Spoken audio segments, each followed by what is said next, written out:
The magnificent days of the 16th century were left behind. The world had changed. While Europe broke out of its shell through the Renaissance, Reformation, and geographical discoveries, the Ottoman Empire had reached the limits of its traditional structure.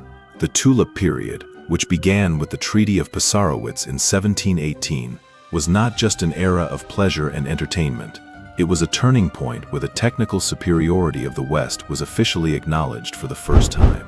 The ambassadors sent to Paris and Vienna were there not only for diplomacy, but to unravel the secrets of the modern world. However, change was painful. The modern Nizam-i-Sadid, New Order, army established by Selim III was a strategic necessity, but this innovation would be halted by the bloody rebellion of the Janissaries, whose interests were shaken. The 19th century would be the empire's longest century. Mahmud II, who ascended the throne, took a radical decision and completely abolished the Janissary Corps in 1826. This event, called Vaka-i-Hayri, the auspicious incident, was the true birth pang of the modern Turkish army and bureaucracy. Then came the Edict of Gülhane in 1839, which began to seek the state's survival in the principles of law and equality. However, during this process, the Ottoman economy became an open market for Europe, which had realized the Industrial Revolution. It largely lost its financial independence through capitulations and the Ottoman Public Debt Administration. Dünya Umumiyya. While the empire was building modern schools and railways, it was simultaneously breaking apart piece by piece in the Balkans due to nationalist movements.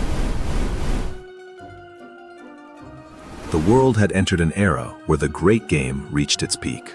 Britain, Russia, France, and the newly rising power, Germany, were playing a strategic game of chess over Ottoman lands. Abdülhamid II, during his 33-year reign, masterfully used a policy of balance to keep the empire out of a major war. The Hijaz-Baghdad railway project, carried out with German engineers, was not just a transportation line, but a strategic logistical move connecting the empire's distant geographies to the center. However, the energy accumulated internally and externally was driven into a new path with the declaration of the constitutional monarchy in 1908 and the rise of the Committee of Union and Progress. At the beginning of the 20th century, the Ottoman Empire was shaken by successive disasters. Italy's attack on Tripoli in 1911 witnessed the first examples of modern guerrilla warfare. Young officers Mustafa Kemal and Enver Bey launched the resistance by organizing the local people in the deserts of Libya. But the real great tragedy was the Balkan Wars of 1912. The lands of Rumelia, which had been a Turkish homeland for 5 centuries, were lost within a few weeks as a result of a lack of coordination and logistical failures. This defeat, along with the influx of refugees reaching the gates of Istanbul, created a deep trauma in the minds of the state and the nation. Now, a war of existence was inevitable. In 1914, the world was dragged into the greatest destruction it had ever seen until that day. When the Ottoman state entered the war alongside the German alliance, the goal was to reclaim lost territories and certify its independence. From Galicia to Yemen, from the Caucasus to Palestine, millions of Turkish soldiers, Mehmetçik, fought under logistical impossibilities across 7 fronts. Gallipoli, 1915, the Allied fleet was not allowed passage through the cool waters of the strait. This epic, written on the bloody ridges of Gallipoli, was not just a military success, but an awakening that created the leadership cadre of the national struggle and the spirit of Çanakkale. Lieutenant Colonel Mustafa Kemal's words, "I do not order you to attack, I order you to die," changed the fate of the war. The victory won at Kut al-Amara, with the capture of a British division and the tens of thousands of lives lost in the freezing cold of the Caucasus Mountains, the empire was making the greatest sacrifices in its history. When the guns fell silent with the armistice of Mudros in 1918, Anatolia was under occupation. However, Mustafa Kemal Pasha's arrival in Samsun on May 19, 1919, was an uprising planned by a strategic genius. With the congresses in Amasya, Erzurum, and Sivas, fragmented societies were united under the umbrella of the defense of rights, Müdafaa-i Hukuk.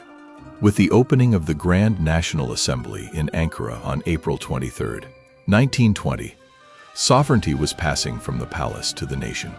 The establishment of a regular army, the stopping of Armenian militias in the east, and the struggle against the Greek advance on the Western Front were the most critical logistical and military operations in Turkish history. The Battle of Sakarya in 1921 was more than a defensive war. It was the total mobilization of the Turkish nation.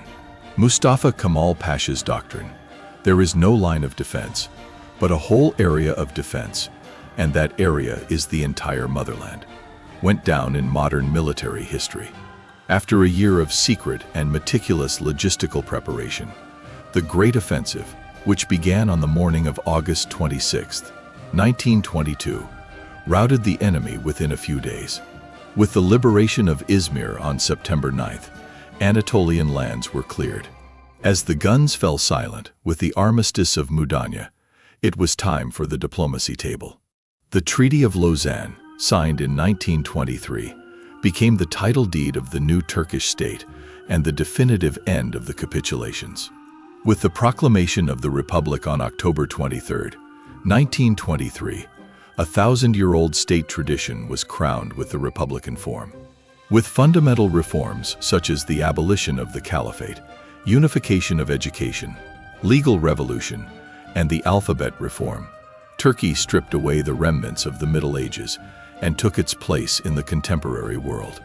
This great heritage, the foundation of which was laid by the Seljuks and transformed into a world empire by the Ottomans, was now rising in the hands of a secular, democratic, and modern nation-state.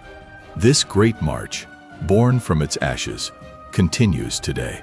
We will continue to share this deep journey of our history. Do not forget to subscribe to the channel and like the video.